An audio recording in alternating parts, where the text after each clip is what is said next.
Hey, so today I'm going to go over the Advent of Code Day 2 solution in Clojure. So the first thing I'll do is just kind of talk about what the problem set is. So here we're given different numbers in pairs, or different letters, my bad, and they're going to be a long list. So each line has just 2 letters, and the first is what your, I guess, opponent in rock, paper, scissors would have, and then the second is yours. So for your opponent, A represents rock, B paper, C scissors, and then for you, X is rock, Y is paper, and Z is scissors. So the problem says you get this kind of algorithm to use where it details it right here, where if they choose rock, you choose paper, and then this ends in a win with a score of 8. So you get 1 point for paper, 1 point for rock, 2 for paper, 3 for scissors, 0 for a loss, 3 for a tie, and 6 for a win.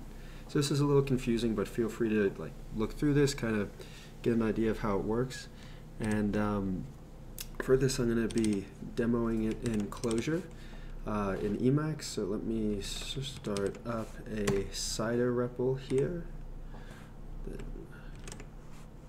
There we go, perfect. So now the first thing that I think we should do is we should look at the data and how we have that data. So come here. So here is the data. It's just a long string of text. Some people write this in the program itself. I prefer to make a text file and then source it in. So here, let me go back to the demo.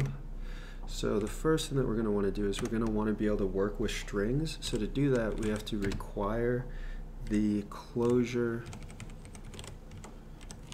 string class or library. And we're going to do that as string here. So we can put that in. And now we have the ability to operate on strings. And now what I want to do is I want to get the data into Clojure. And by that I mean I want to put it into a data structure that we can work with and have something that is useful in this program. So I'm going to call this S. I'm going to take the rest, just because the first line is blank for some reason, of string split. So we're going to split the string up, and rest is going to turn it into a list. And then we're going to slurp the day2.text data here. And we're going to split it based on new lines. So now if we run this, let's see here, it's fighting me about the require, so I just loaded the whole buffer in, and now we have S. And we can see that it's in a list, and if we want to inspect, we can see that it starts perfectly. There's no blank start or anything like that. So now we have a list data structure of individual strings that we can work with. So I'll come back to the Clojure document, and now what I'm going to do is kind of start at the end and then work backwards. So I'm going to define a function to play the game. So we'll play game with, we'll call it alg1. So define play game, and we're going to take in a hand. So we'll just call it a hand as if you're playing a card game or something. And now we're going to use a let statement. We're going to define hand v, because we're going to turn this hand, which is just a string object here, into a vector that we can work with in Clojure. So we'll split the hand that we get in with just white space here. So now that we've split this and we have a variable that we can work with, come down here and we'll create some function called calc1 and we'll run this on the two elements in that vector, get hand v1. Perfect. So now we've got a function that takes some calculator and applies it to the hand. So now we have to define calc1. And as we saw, it's tie is 3, loss is 0, win is 6, and then we have the value 1, 2, 3 for rock, paper, scissors. So before we do that, let's come up here. So alg1, and we'll define calc1, and it takes in, say, them and us. Now we'll do a let statement with a score value, and this score we want to start based on our hand, so 1, 2, or 3 based on what our hand is. So we'll put in a cond here, and if us is x, then we have score is equal to 1. And here, just do y, z. So rock is 1, paper is 2, scissors is 3. So now we have initiated score based on the value that we have, and we can start adding the rest of the logic after that. So now we're going to do another cond statement, and that's based on whether or not we win or lose. So now we know the starting score based on our hand, and now we want to find out whether or not we win or lose. So let's start by defining what happens when we draw. So that'll be here. Then we'll define what happens when we win, and then we'll define what happens when we lose. So there's several different conditions that can happen when we draw. So let's just list those out with an or, and then we'll do an and for the different conditions. So let's say the first condition is we are equal to x, and they are equal to a. So here we have both of us are equal to rock. So if this happens, then we're going to have plus score 3. So for any of the draws that happen, we have plus score 3. So what I'll do here is we have x, y, z, a, b, c. Perfect. So now if we draw, we get the correct score. Just to make it a little bit easier to see, I'll move this back up to this line. So now we have our or condition. Let me see here. Got one too many parentheses on these guys. There we go, perfect.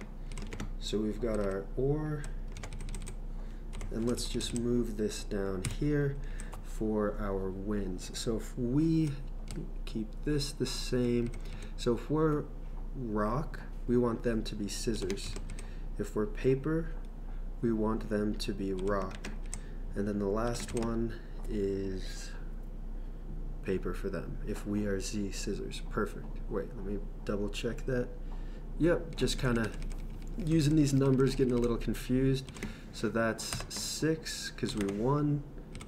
And then if we lose, we can just define that with an else and do plus 0 score.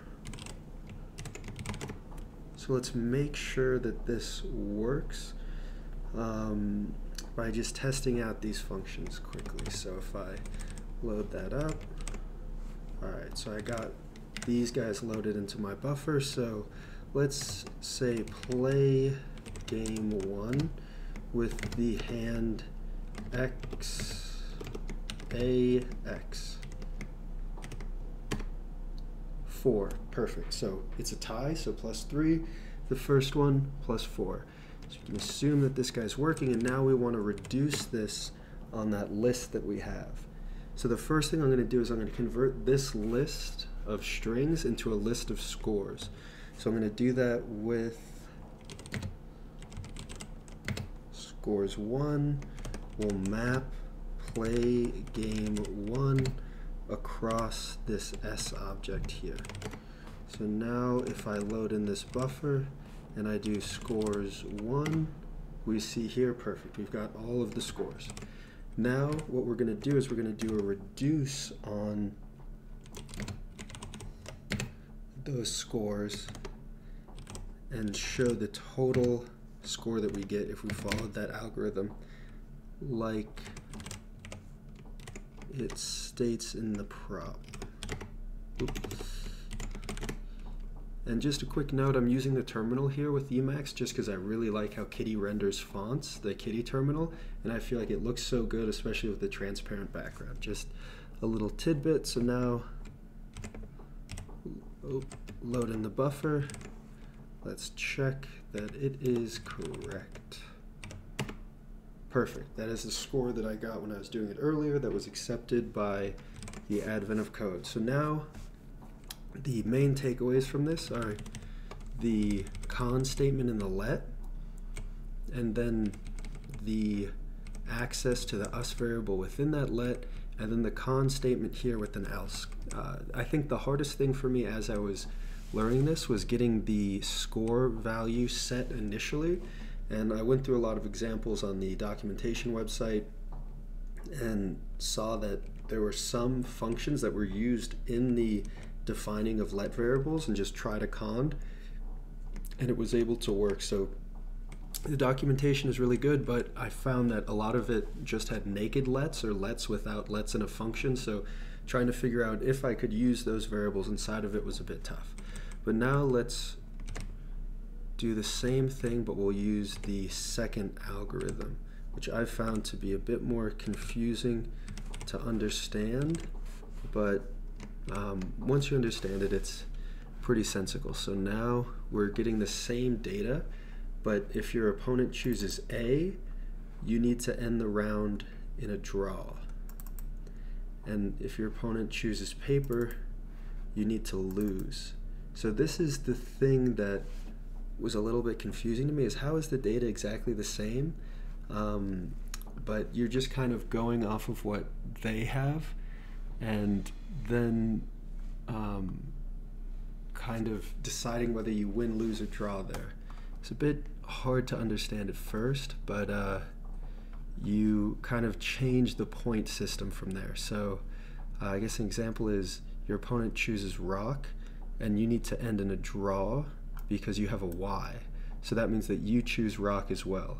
So instead of your values representing rock, paper, or scissors, they represent if you need a draw, if you need to lose, or if you need to win. And that was kind of the most confusing part, where I was like, wait, like, I thought that it represented rock, paper, scissors, and once you understand it, it's simple, but until then it can be a bit confusing. Let's see, so when we define this algorithm again, we can keep these scores because the scores for rock, paper, scissors are exactly the same. Or sorry, my bad. Not keep the score, but keep defining it in the let, except X means we have to lose, Y means we have to draw, and Z means we have to win. So we can change the values like that. And then what we need to do is, instead of calculating draw, win, lose here, it's kind of an inverse where we're calculating rock, paper, scissors here.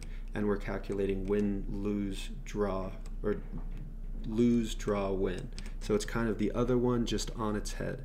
So what I'll do here is I will, just wipe all this out, but we do want to keep this basic cond structure here. Make sure that we've got correct number of parentheses. So first we have rock. Where our opponent has rock, then we have paper, then we have scissors. Alright, so in our first case, when our opponent has rock, we say them equal to A, and we could just use an else here, but just to be verbose, I'm using another kind of like cond statement. Okay, so if they have rock, what do we want to do? We want to see what value we have and then add to that. So let's go in here because we're basing it off of what we have if we want to win, lose, or draw. So we'll use a cond here. And we'll say if our score is equal to 0, then we know that we're supposed to lose. So if we want to lose to rock, we have to choose scissors, and scissors adds 3 to our score. And then if the score is 3, we need to draw with them, so we choose rock as well, and then our score increases by 1. And if we want to win against them, we have to choose paper. So our score is 6 because we're supposed to win, so then we add 2 to this. Or we can just use an else in this cond, which might make it a bit cleaner. But I just wanted to show exactly what it's happening at least the first time, just so that it makes sense where these random numbers are coming from. So we have 2 because we have to have paper if we want to win.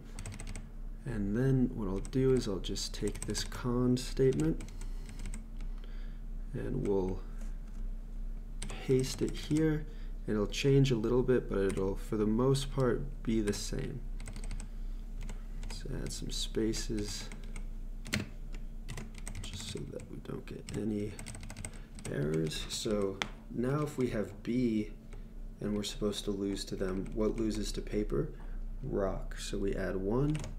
Then if we're supposed to tie, 2, otherwise 3. And then here if we have scissors, if we're supposed to lose to scissors, we have paper. If we're supposed to tie, then we have scissors.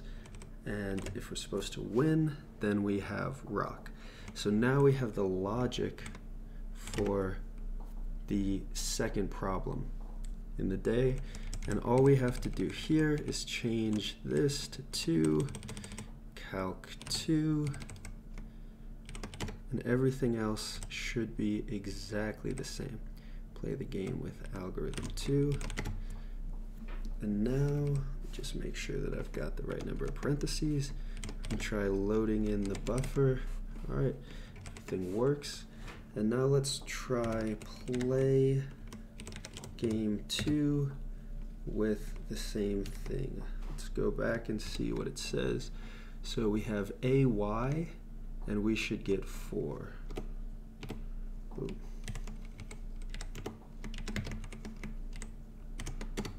Perfect. So now we'll do the same thing. We'll just map across S to get the scores, and then we'll reduce and sum those guys up. So we'll have def scores 2. It's a map of play game 2 on S. And then we'll want to reduce these guys with those values, just sum them all up. And what this does here with this reduce is we're saying we're going to reduce with addition starting at 0 on scores 2. So now let's load the buffer up. Look at part 2. Perfect. That's the answer that I got before that worked. So you can see that this whole thing is fairly simple, and it kind of shows the ease of data manipulation with Clojure. And I'm still very new to Clojure, and that's part of the reason why I thought this video might be valuable. It's from the perspective of someone who really had to kind of struggle more than I'd like to admit to get this working. And the most valuable thing that I found is being able to define a variable based on these conditions. It's almost like the ternary operator in JavaScript, or I think most languages probably have that. And you can have the cond kind of sitting in for that ternary. I think it's probably more powerful and expressive as well.